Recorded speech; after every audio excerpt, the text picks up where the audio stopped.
Otra patología muy prevalente es el ictus o ACV, ¿cierto? Accidente cerebrovascular.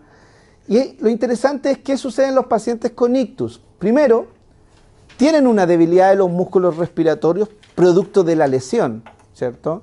En el lado pléjico, obviamente mayor que en el otro lado, y se disminuyen los volúmenes pulmonares. Los volúmenes pulmonares que nosotros tenemos en ambos pulmones, ¿cierto?, son bastante similares, tienen una diferencia aproximada de hasta un 5% entre un lado y otro, por diferencia anatómica evidente. ¿Qué sucede cuando hay un ictus? Esa diferencia se aumenta, llegando a ser hasta de un 25%. Si yo tengo un 25% menos en un pulmón, la probabilidad de hacer atelectasias es bastante más alta, ¿cierto?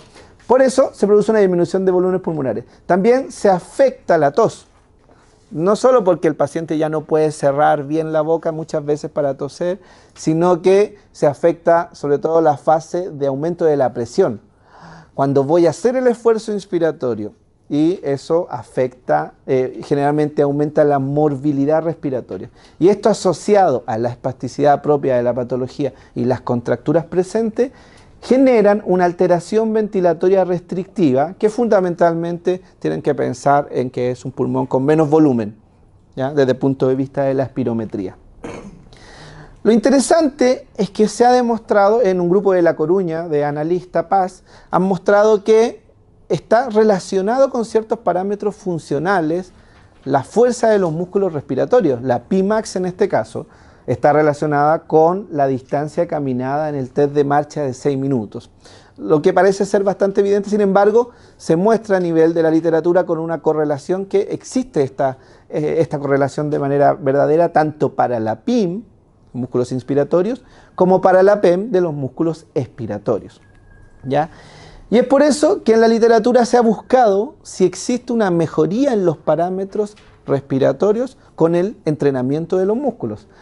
Quise traer solo un estudio publicado recientemente, en octubre del 2018, de hecho este mes, por un grupo que se ha dedicado y ha investigado bastante este tema en Brasil, de Kenia Parreiras. Ellos realizaron un entrenamiento de alta intensidad, y aquí vamos a lo que decía Jordi recién, alta intensidad con un 50%. Entonces, se debe redefinir lo que es alta intensidad, lo que es mediana, baja, ¿cierto? Porque estamos pensando en que son músculos que están enfermos, pero de todas formas deben ser muy entrenados o deben entrenarse con una carga muy alta para realmente estar hablando de alta intensidad. Entrenaron 38 personas, 40 minutos al día, una serie de 20 en la mañana, otra de 20 en la tarde, 7 días a la semana por 8 semanas. ¿Y qué es lo que vieron? Que la presión inspiratoria máxima mejoró, lo que pareciera ser lógico. La presión expiratoria máxima mejoró. Es decir, entrenando los músculos inspiratorios, además mejoré los músculos expiratorios. La disnea mejoró. Fíjense en el grupo control, se mantuvo igual. Aquí ya tenemos un parámetro que le importa al paciente, porque al final él quizás no le importa mejorar la Pimax, porque si no se traduce en nada palpable, no le interesa. Pero si le digo que con el entrenamiento disminuye su sensación de cansancio, claro que le va a importar. Disminuyó la disnea y por supuesto que mejoró la resistencia de los músculos respiratorios en este grupo que es de riesgo, ¿ya?, en un entrenamiento de alta intensidad. En tercer lugar, vamos a ver paciente crítico. El paciente crítico es un paciente muy particular porque tiene los efectos deleterios del reposo prolongado muy rápidamente. Si alguno de ustedes tuviera la mala suerte de ir a una unidad de cuidado intensivo como paciente, en un par de días perdería bastante fuerza por estar acostado. Si además tienen corticoides, tendrían miopatía, ¿cierto? Y además de la patología de base que los podría llevar allá, se comportan realmente como un neuromuscular, ¿ya? Y si además tiene más de 65 años, ni hablar.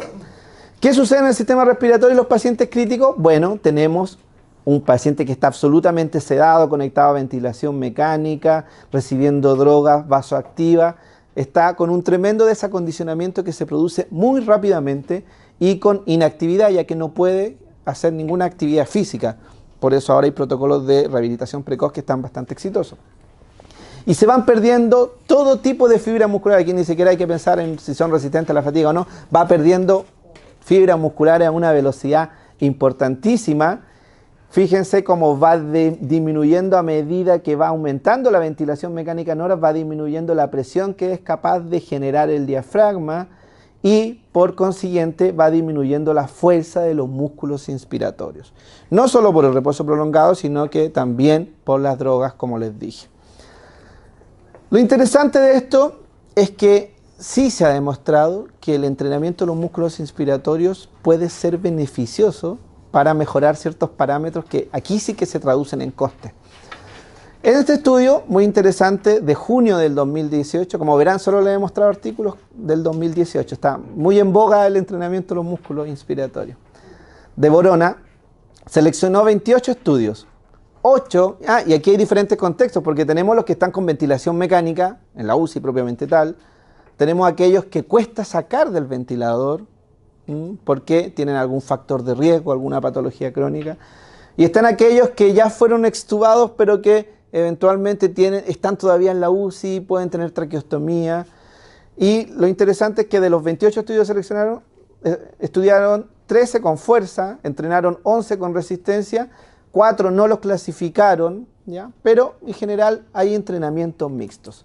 ¿Qué muestra la literatura? Bueno, los autores de este estudio seleccionaron los estudios que metodológicamente fueran mejores, es decir, nuevamente los ensayos clínicos randomizados. Y miren, la PIMAX demostró cambiar 9,5 centímetros de agua en la suma de los estudios con mejor calidad metodológica.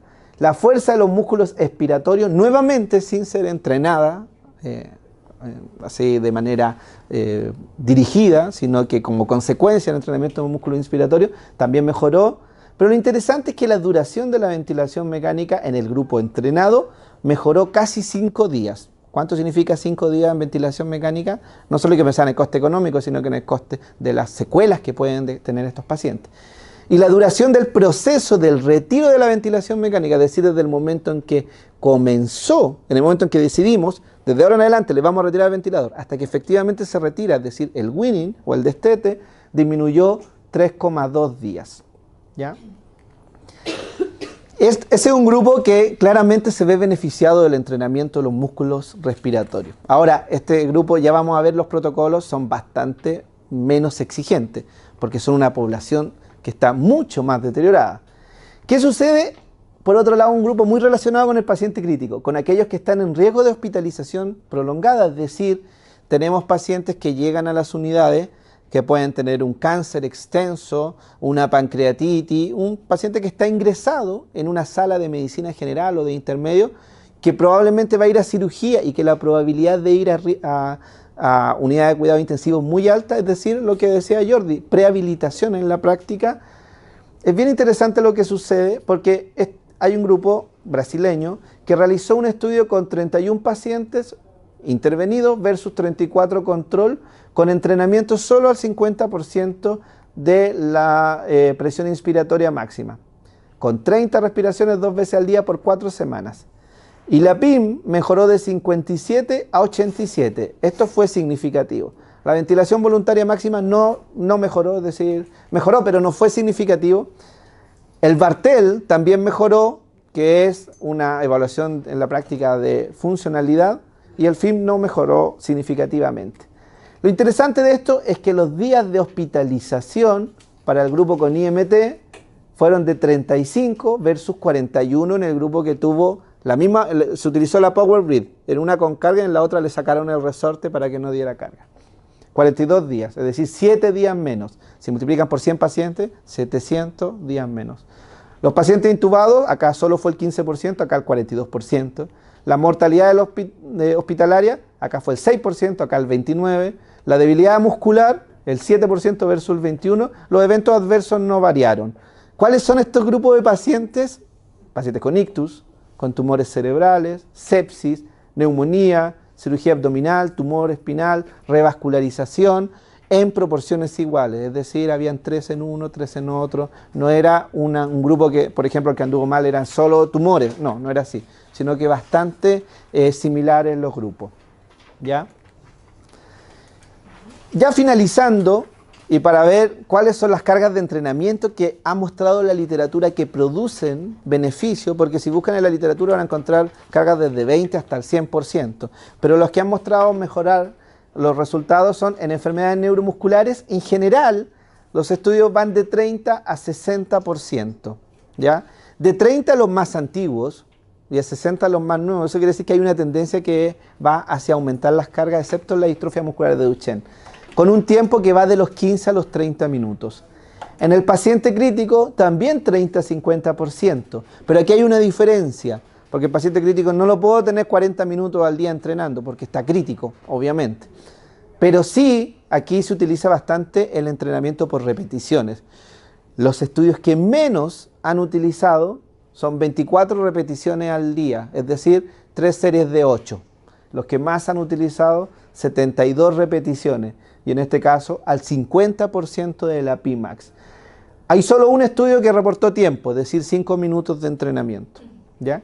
En el ictus, la gran mayoría de los estudios está cercano al 50%, con tiempos de 15 a 30 minutos, o si usamos repeticiones, de 30 a 60 repeticiones, ¿ya? Ya finalizando, a modo de conclusión, el entrenamiento de los músculos respiratorios en este grupo en particular